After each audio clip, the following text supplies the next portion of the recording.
Meus amores, boa tarde. Bom, hoje daremos continuidade ao direito de ação. Terminaremos esse assunto ainda hoje, graças a Deus.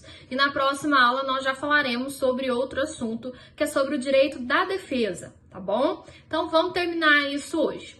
Na aula passada nós falamos sobre identificação da ação. Então, quais seriam os elementos da ação? Nós vimos que essa identificação, esse RG, subdividem em 3 elementos. Primeiro, partes, que pode ser autor e réu, pedido, que é o imediato e o mediato, e causa de pedir, que nada mais é do que fatos e fundamentos jurídicos. Lembrando que, dentre todos esses, apenas um não vincula o juiz, que são os fundamentos jurídicos, porque subentende-se que o juiz conhece do direito e não conhece dos fatos. Então, passado uma régua nisso, passado um traço, vamos falar hoje sobre as classificações da ação. Então, falamos aí sobre os elementos, agora terminaremos essa matéria com as classificações da ação. Pessoal, existem 3 classificações que são adotadas pelas doutrinas, tá? Existe uma corrente majoritária, que vai ser a última que a gente vai falar, mas existem outras 2 que, porventura, vocês podem vir a ter que tomar conhecimento a depender do livro que estão estudando, tá? Então, a primeira modalidade de classificação é aquela classificação baseada no fundamento da ação. Então, classificação com base na fundamentação, com base no fundamento. Pessoal, alguns doutrinadores entendem que a ação ela pode se dividir em ação pessoal e ação real, tá? Então teria aí essas 2 divisões, essas 2 expressões. Acontece que ela não é muito bem vista no ordenamento jurídico, porque quando eu falo ação pessoal, ação real, quer dizer que eu estou tratando de direito pessoal, de direito real. Então aqui nós estamos falando não sobre um direito processual, nós estamos falando de um direito material, tá? Então dessa forma, essa classificação não seria adequada, porque real e pessoal é o direito material em que a ação está fundamentada. Então nós não estamos falando de um direito processual, da tutela jurisdicional exercida pelo Estado, por exemplo. Nós estamos falando de Código Civil, de Código do Consumidor. Então, por exemplo, numa ação em que o proprietário está reivindicando um bem, ela está embasada, ela está fundada em um direito real, tá? Que vocês vão ver sobre posse, propriedade, seria um direito real. Mas quem fala que é direito real é o Código Civil. Então não faz sentido realizar essa bagunça, essa mistura entre o direito material e o direito processual, tá? Mas olha só, existe até inclusive um artigo muito famoso lá no Código de Processo Civil que faz essa distinção entre a ação real e a ação pessoal. Por exemplo, lá no artigo, salvo engano, 46 do Código de Processo Civil, fala o seguinte: é competente o domicílio do réu para o julgamento das ações pessoais e das ações de direitos reais embasadas em bens móveis, sobre bens móveis. Então, olha, nós temos um artigo lá do Código de Processo Civil, que tá aí dividindo ação pessoal e ação real, tá? Mas entendam, não é a corrente majoritária, tá? Mas aqueles que defendem até inclusive porque o próprio Código de Processo Civil tem um ou outro artigo ali que faz menção, tá bom?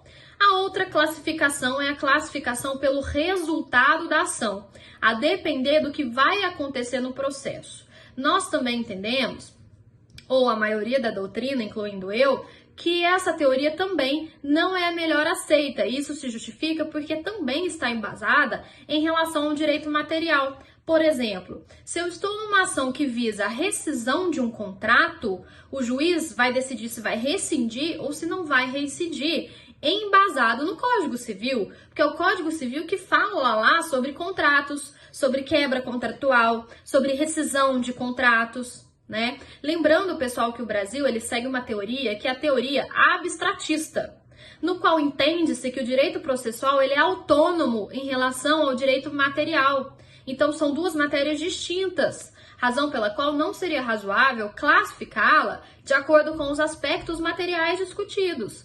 que seria a primeira teoria e a segunda teoria, porque há uma mistura aí do direito processual e do direito material. Então, com isso, a gente passa para a última teoria, que é a teoria mais aceita, é a teoria que a maioria das doutrinas entendem como sendo corretas, inclusive eu, tá?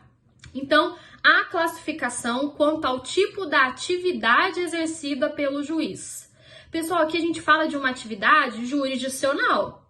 Então, a gente consegue ver que existe aqui um aspecto processual. Se o juiz está atuando no processo, tendo atividades predominantes no processo, quer dizer que eu estou dentro de um direito processual. Então, aqui, essa classificação, pessoal, leva em consideração o que o juiz, de forma preponderante, exerce num determinado processo. E aqui, tradicionalmente, nós temos dois tipos de subclassificações, tá?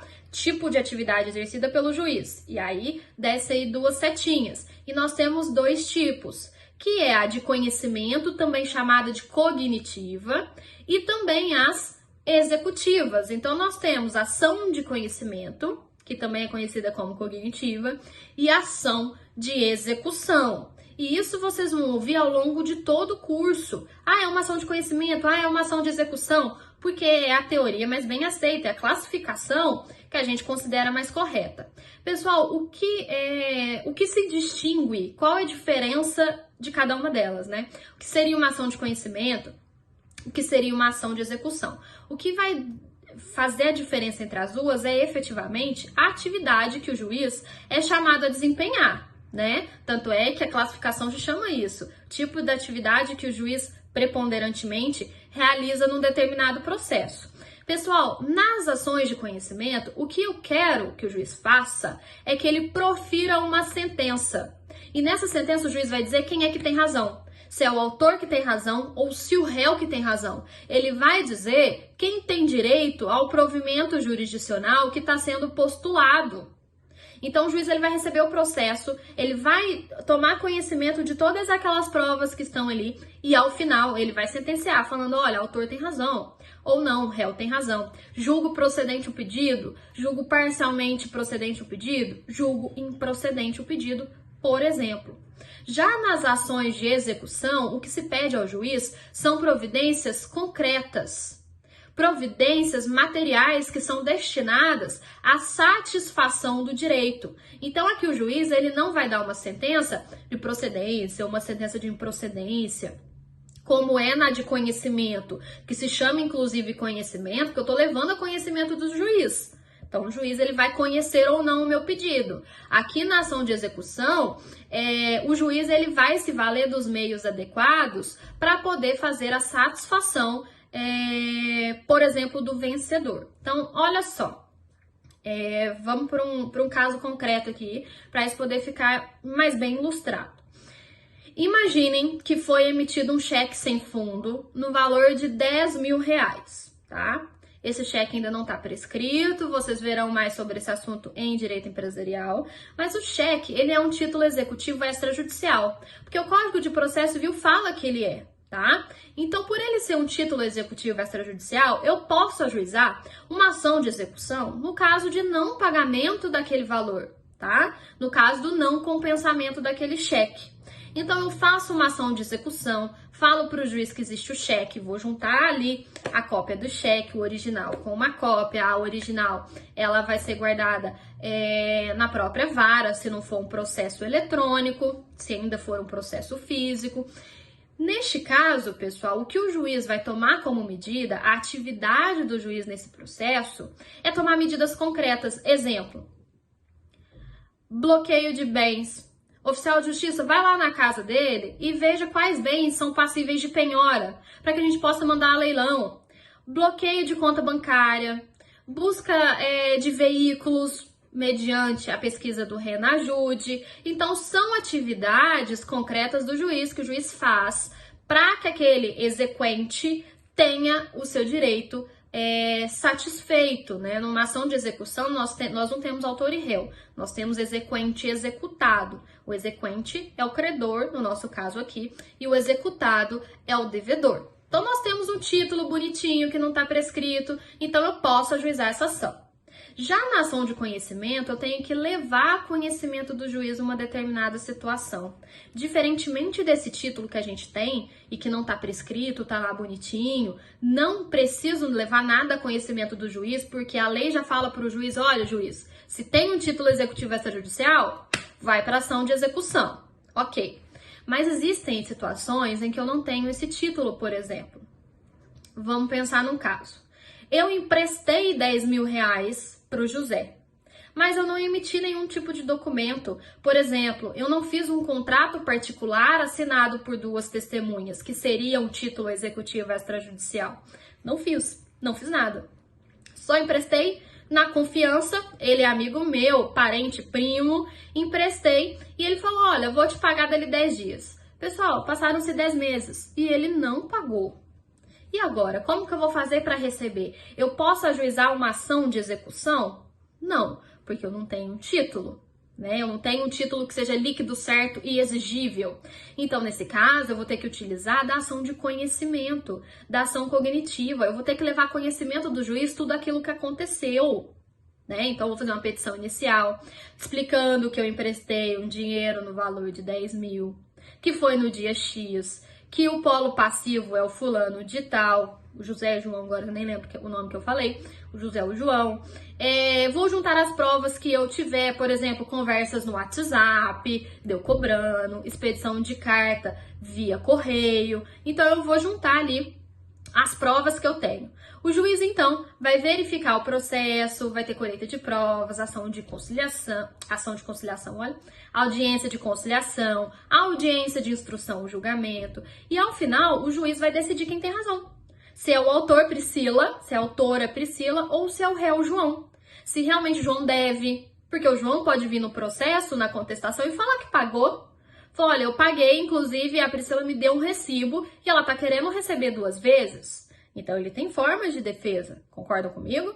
Sim. E é possível também que eu não consiga comprovar. Eu não tenha formas de provar que, de fato, ele me deve. Então, o juiz, ao final, ele vai dar uma sentença dando o provimento jurisdicional ou não. Então, ele vai resolver quem tem razão. Aqui é uma ação de conhecimento. Então, ele não vai tomar medidas concretas nesse momento. Ele vai conhecer da ação e vai decidir quem tem razão ou não, se é a Priscila ou se é o João. Entenderam a diferença de uma e de outra? Ação de conhecimento, o juiz realmente tem que conhecer. Tem que decidir pela procedência ou improcedência, enquanto que na ação de execução não, porque já existe por lei um determinado título ali e ele tem que tomar medidas concretas para que possa coibir o executado, por exemplo, a pagar. Tá bom? Então fica aí um exemplo só para vocês poderem entender da diferença das duas. Mas olha só, nós vimos então que essa teoria ela se subdivide em ação de conhecimento e ação de execução. Mas a própria ação de conhecimento, ela também se subdivide. É possível que eu tenha uma ação de conhecimento que seja condenatória, que seja constitutiva ou que seja declaratória, né? Eu posso estar procurando o juízo numa ação de conhecimento, pedindo a condenação do réu, ou pedindo alguma declaração, ou pedindo que constitua-se uma determinada coisa. Então, olha, dentre as ações de conhecimento, é possível identificar 3 tipos fundamentais: condenatória, constitutiva e declaratória. A gente vai ver a diferença dessas 3 agora, tá? Pessoal, a declaratória, ela é mais simples que as demais, tá? O juiz, ele vai se limitar a declarar que existe ou que inexiste uma determinada relação jurídica. O que o juiz faz nessa ação é dar uma certeza jurídica sobre algo que até então era fonte de dúvida. Então, ela não impõe uma obrigação aos litigantes. Ela só vai declarar que uma relação, embora já existisse, ela ainda não era reconhecida. Então, o juiz passa a reconhecer aquela relação jurídica. Exemplo: investigação de paternidade. Em uma ação de investigação de paternidade, nós temos uma ação de conhecimento. O juiz não tem que conhecer a causa, entender o que está acontecendo. Aqui a gente não fala ainda em título nenhum, né? Então, nós temos uma ação de conhecimento que é declaratória. Porque o que eu quero com a ação de investigação de paternidade? Que o juiz declare que existe ou que não existe uma relação jurídica entre o possível genitor e o possível descendente. Então, aqui o juiz dá uma sentença, ele vai dar uma sentença meramente declaratória. De fato, ele é pai ou não, ele não é pai. O que eu vou fazer depois com essa informação vai se dar em outras ações. Por exemplo, o juiz declarou que de fato é pai, deu uma sentença declaratória. Eu não posso pegar este processo, essa sentença e pedir alimentos? Posso, mas isso é uma outra ação, que vai ser condenatória, inclusive, tá? Então, nós temos aí esse exemplo clássico da investigação de paternidade. Já a tutela constitutiva, então saímos da declaratória, já a constitutiva, ela tem a finalidade de modificar a relação jurídica que já existe. Ela quer modificar, constituindo ou desconstituindo, uma relação jurídica. Então, subentende-se que já tem uma relação, tá? Nesse caso, pessoal, a gente pode ter como exemplo o divórcio. Existe uma relação jurídica chamada casamento e eu quero modificar essa relação jurídica, desconstituindo o matrimônio, desconstituindo o casamento com o divórcio, tá? Então, um exemplo aí de tutela constitutiva, ok? Ambas visam modificar uma situação jurídica, ok? Agora, a ação condenatória é aquela ação que vocês estão mais adaptados, porque quando a gente dá exemplo na sala, a gente utiliza muito desse tipo, e até mesmo na vida real elas são mais comuns, né? Ela visa a formação de um título executivo judicial. A gente vai falar de uma diferenciaçãozinha já, mas ela visa a formação de um título executivo judicial. O que é isso? O juiz vai dar uma sentença condenatória de procedência, por exemplo, do pedido, e aí o autor vai poder se valer da via executiva para poder receber aquilo que foi reconhecido, tá?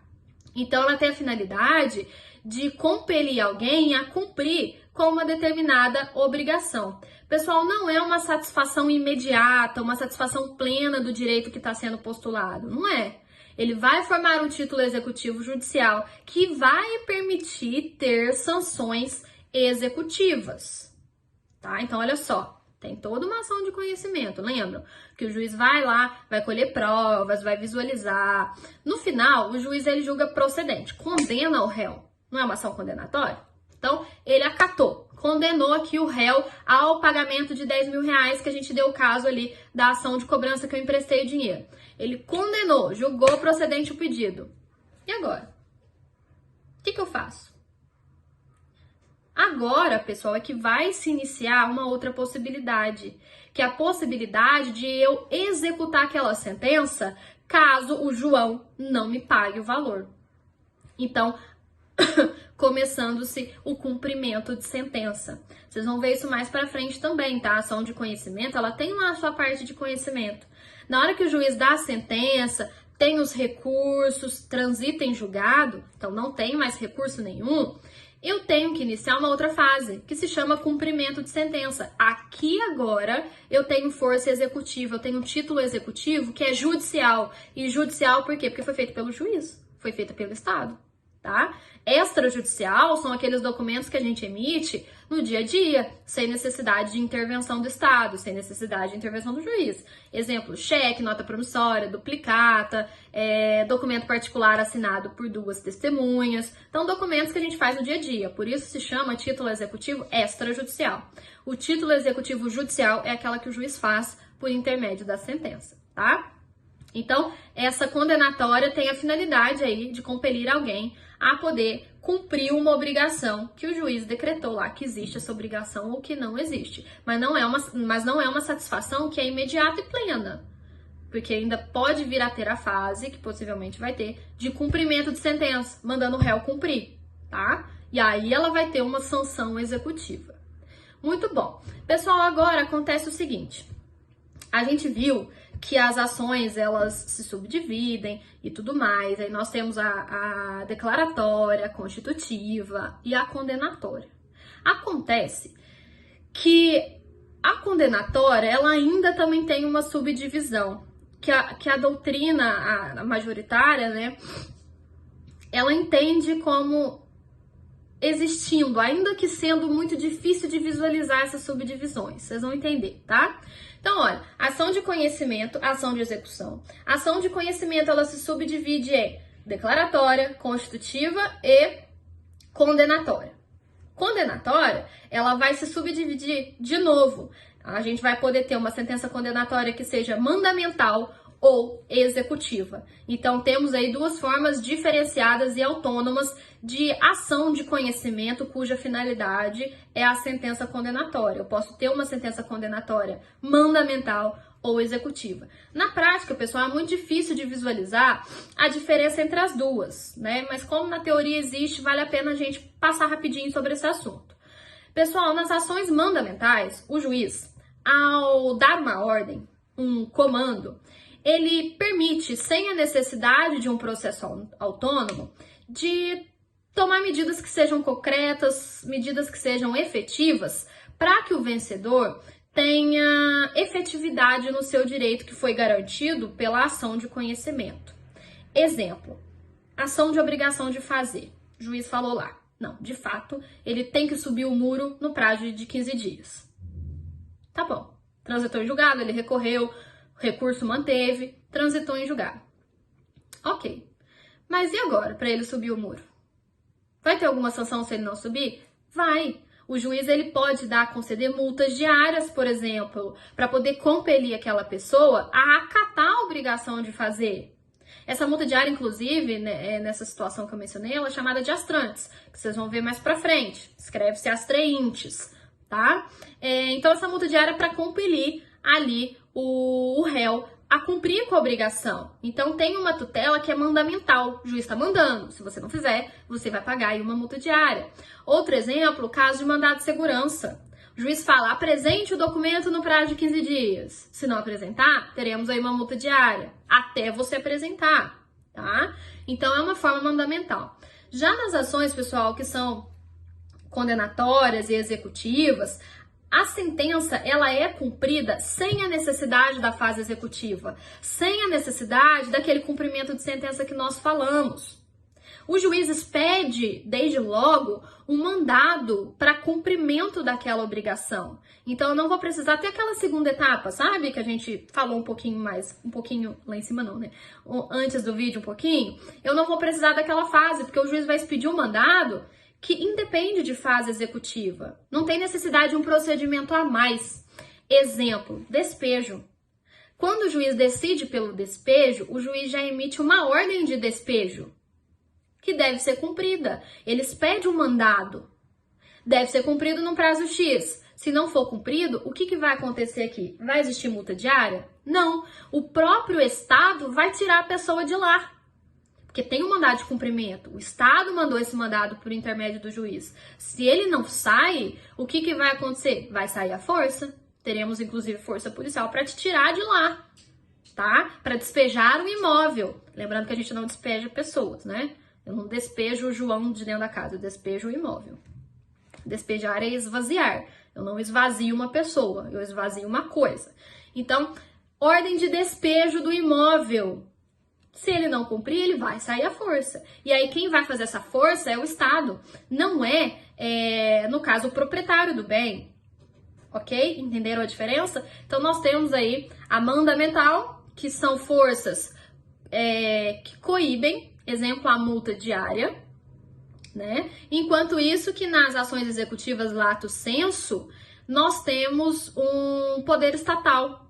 Um mandado que foi expedido pelo Estado por intermédio do juiz. São as ações executivas lato sensu. Não confundam ação de execução, que nós já falamos. Lembra que temos ação de conhecimento e ação de execução? Não confunda essa ação de execução com as ações executivas lato sensu.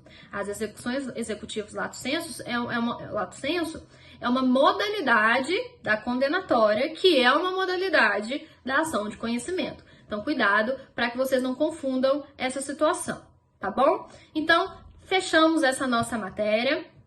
Na próxima aula é entrega de trabalho. Vou fornecer o trabalho para vocês ainda hoje lá no Classroom. A entrega também será pelo Classroom, sendo que eu estendi o prazo para envio. Então, vocês vão poder enviar esse trabalho até o dia 21/4, tá bom? Então, estendi aí quase que uma semana para vocês terem um prazo maiorzinho para fazer, tá bom?